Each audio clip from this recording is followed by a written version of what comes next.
I don't know what line of work movie is in, but I think she's in the wrong line of work. She did an outstanding job with the national anthem. So kudos.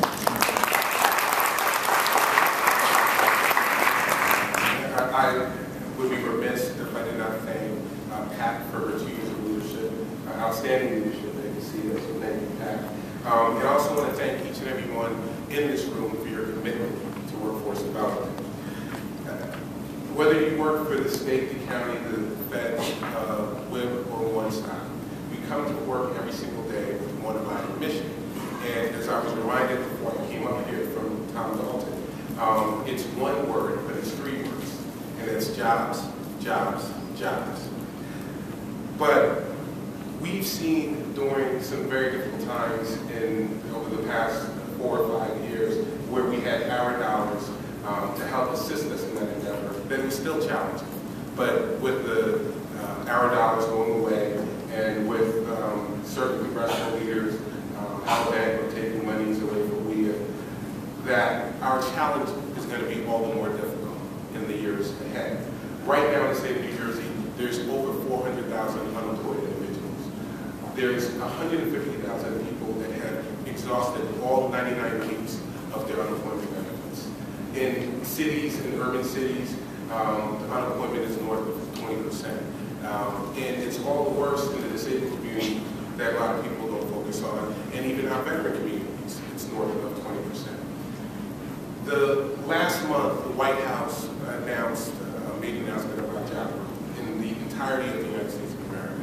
And they noted that there was zero job growth. So we are in extremely difficult times, and the work that you guys are doing is all the more important during these times. But with that as a backdrop, just a few weeks ago, we had to deal with a horrific natural disaster, Hurricane Irene. That's going to wreak havoc. Some economists estimate of about $12 billion on the eastern seaboard. A lot of that damage, as we well know, has been right here in our home state. And the department, and I just want to briefly touch upon this, are focusing on a number of things, both in the aftermath of Irene, that I just want to outline, as well as in general. And I'm going to be brief. With respect to Hurricane Irene, there's something called the Disaster Unemployment Assistance. We know that FEMA designated the state of New Jersey disaster area, and that was a recent designation. But what that designation means is that there's a lot of monies that are going to be flowing into certain affected communities. We're going to be grants and loans to businesses that were affected and to homeowners that were affected.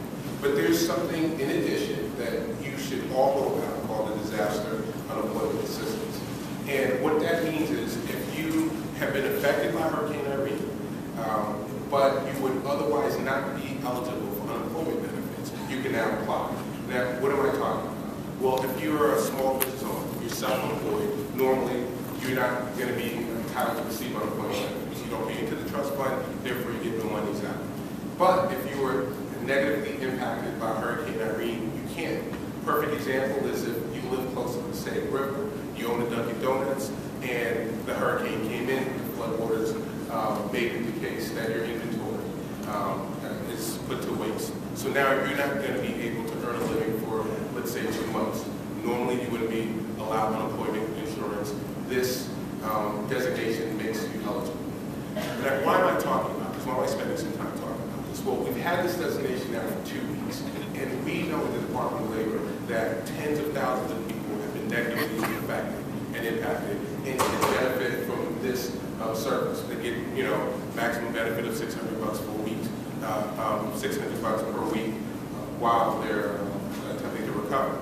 Well, during the last 2 weeks, there's been only 150 New Jerseyans that have taken us up on that. So we at the department are doing a good job of getting the word out. And I want to encourage, the one-stop operators and group directors and everybody that's involved in the public workforce in the state of New Jersey to help us get the word out to help some of our affected neighbors. We recently, just this week, applied for a national emergency grant focused on Hurricane Irene and its aftermath. $8 million. We haven't been awarded it yet, but let's keep our fingers crossed.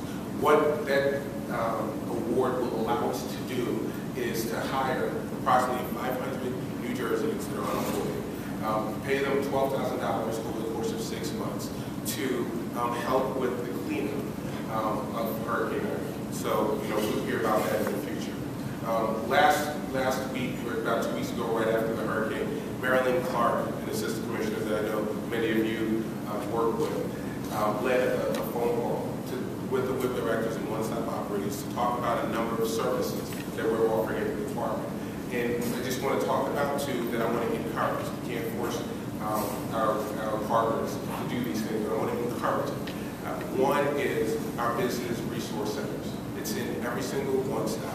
And we think that right now is an opportunity that those businesses that were affected by Hurricane Irene and they don't have access to fax machines, they don't have access to phone lines, they want to meet with their employees. We can use our business resource centers as a resource for them. And so something good can come out of something bad, because we know that the orders will be received and these businesses will be back up and running soon. But it's our opportunity to forge a positive relationship, give them services, and so when they're looking for hiring needs, they know that our one-stops are a place to go. The last thing with the hurricane, and it's something small, but I think it's important, and that is with our youth corps. We all know youth corps. It's a laudable endeavor. Folks, mostly young men and women, mostly from inner cities, work on certain projects. And if they were in the past waiver, we put them on right now. They do a lot of projects. Well, one of the projects that we want to encourage, and it's already started in North, our youth corps members to do, is to work on hurricane cleanup. And we just talked about going to parks and other public sites and clearing off leaves and getting rid of debris, fallen trees, and so on and so forth. But it's an opportunity for these young men and women to help during the disaster, as well as to assist our public infrastructure. So that's what we're doing with Hurricane Irene. And again, we want to encourage all of our partners here to work with us on those initiatives. With regard to the department as a whole, and I've spoken about this many times myself, both individually as well as in a group setting with the one-stop operators and with the directors. And that is certain processes that we would like to see occur, both from the job seeker standpoint as well as from the business standpoint. Simple things that when they come in, we want to get them to a counselor sooner than later. We want to get them that ITA or training that they receive sooner than later. And we know that certain counties, certain one-stops do a better job than others. We also know that certain states do a better job than we do. And so what we want to do, and what we're in the process of doing, we're taking best practices from our sister one-stops as well as from our sister states and rolling out in a uniform and purposeful manner here in this state. That's probably going to take us a year or so to do. We're well underway, and I just want to encourage that partnership. On the business side, we as a department are increasing the number of business reps. I mean, we're scrounging all the dollars that we can find, but it's important that we have business reps in every single county that are affirmatively going out, meeting with businesses, talking about the services that we have to offer, and helping to marry the employer with the job seeker. The last two things, and you're going to hear a lot about this, is talent networks. That's something that Dr. Finger is going to talk about. This is about emerging industries that we've identified for the future of New Jersey, bio, life sciences, transportation, green jobs, that we want to encourage job seekers to focus on, that we want to encourage employers to focus on. Dr. Finger is going to talk about that. And the last is jobsforjersey.com.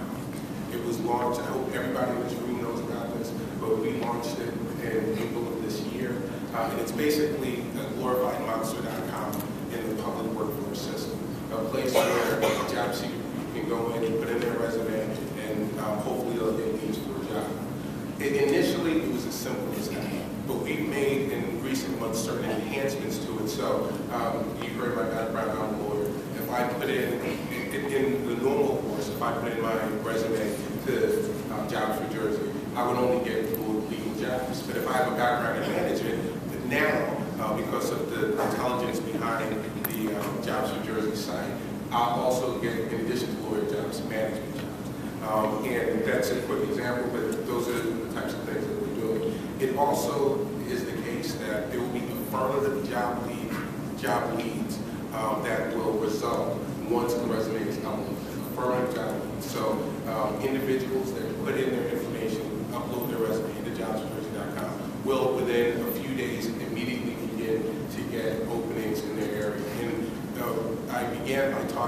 400,000 unemployed New Jerseyans, but there's actually about 500,000 jobs in the tri-state area that these unemployed New Jerseyans should be matched up with. So next month, we've spoken to the Assistant Commissioner in charge of unemployment, and we can't mandate it by law, but we're going to strongly encourage every single unemployment recipient going forward as part of the application process to apply, to upload their resume as part of the application process within Jobs New Jersey.